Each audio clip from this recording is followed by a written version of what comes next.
And joining us now on the phone is New York Governor Andrew Cuomo. Thank you very much, Governor.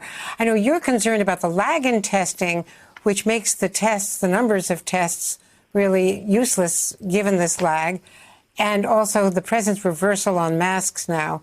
What are you seeing from the White House right now after the president's comments last night?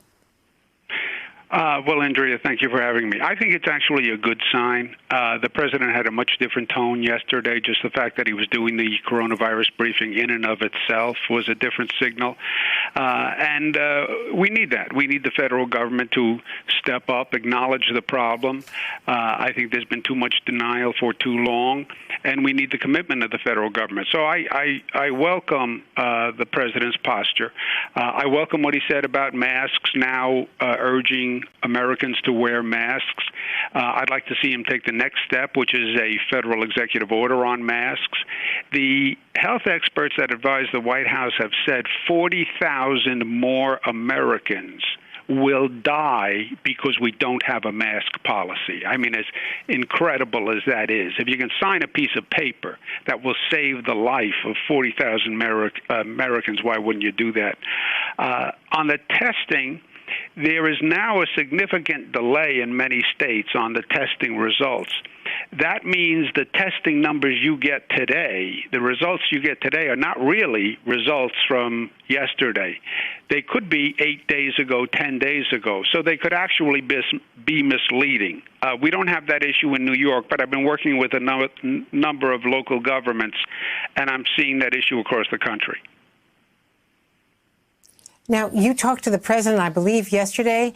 Did you suggest that he sign the Defense Production Act and authorize more labs to be involved in processing, more equipment, the agents, the swabs, anything else that's needed in order to try to reduce that lag time?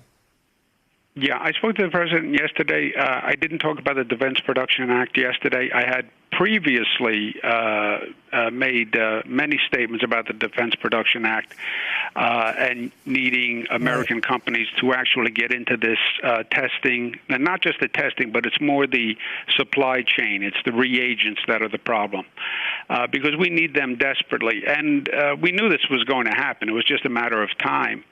And now it's happening. But when you say you don't get test results for 8 days, 10 days, 12 days, that's a serious problem, because the data then is not correct. There's a significant lag.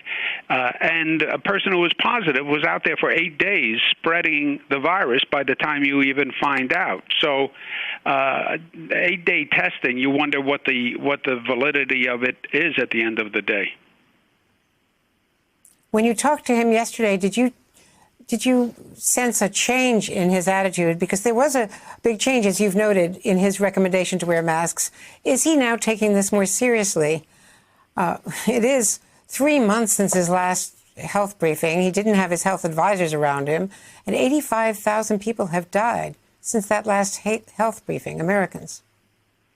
Yeah, the conversation with the president yesterday for me was about a more parochial issue, making sure that there were no federal troops who were going into New York City, which the president had been talking about, the rise in crime in cities across the country and his intention to send in federal troops. I don't think that would be a good idea in New York City, and we talked about that. The president heard me. If I can just ask, did he commit to not sending the troops in because they're apparently poised to go into Chicago, and we know they've been in Portland? Well, I said to the president that I understand the issues in New York City, and there are issues in New York City, as there are in many cities across the country. And if there was a need, the state would step in, which is the normal protocol, governmental protocol. And I was ready, willing, and able to step in. But I think the federal involvement, there's no justification for it, and it would be counterproductive. And the president said we would talk before he did anything. So that was a very good conversation. But look, the president's concerns about New York City were well-founded. There are issues in New York City. You put COVID on top of the unrest after the George Floyd murder, et cetera. There's been an increase in crime.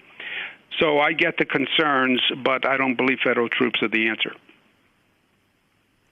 And in terms of what he might do about testing to try to shorten the lag time by dealing with the supply chain, did you get any positive answers from your perspective on that? I can tell you I've met with the White House on testing. They are aware of the supply chain issues. They have been working on the supply chain issues. And this is an issue, Andrea, where there's no one solution. You know, the states have to be responsible for the on-the-ground testing.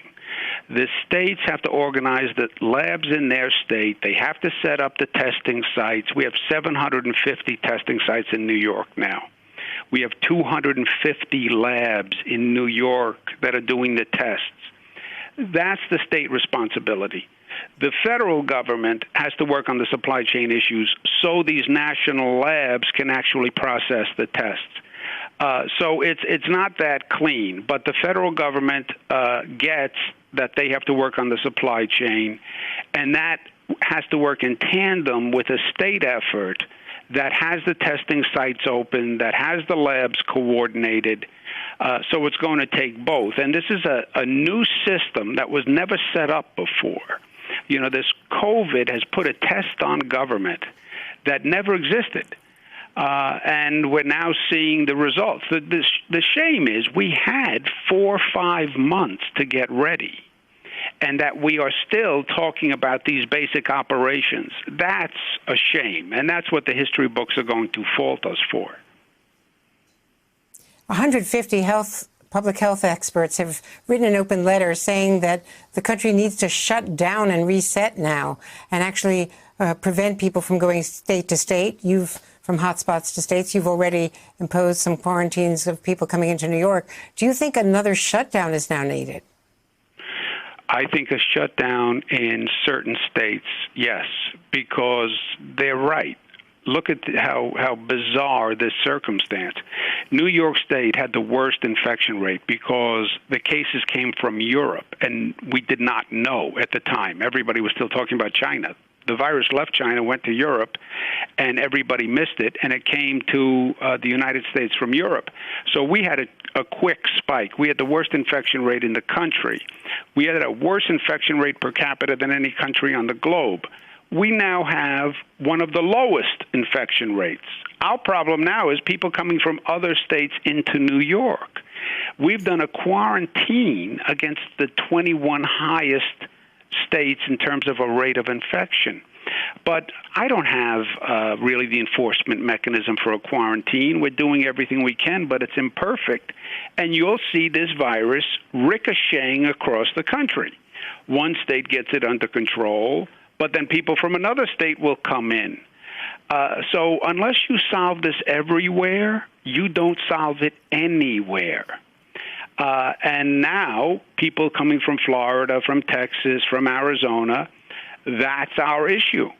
And I suspect our infection rate is going to go back up because of people coming into New York, which is so ironic because it went up in the first case because of people coming from Europe. You know, that's why it had to be federal and it had to be national.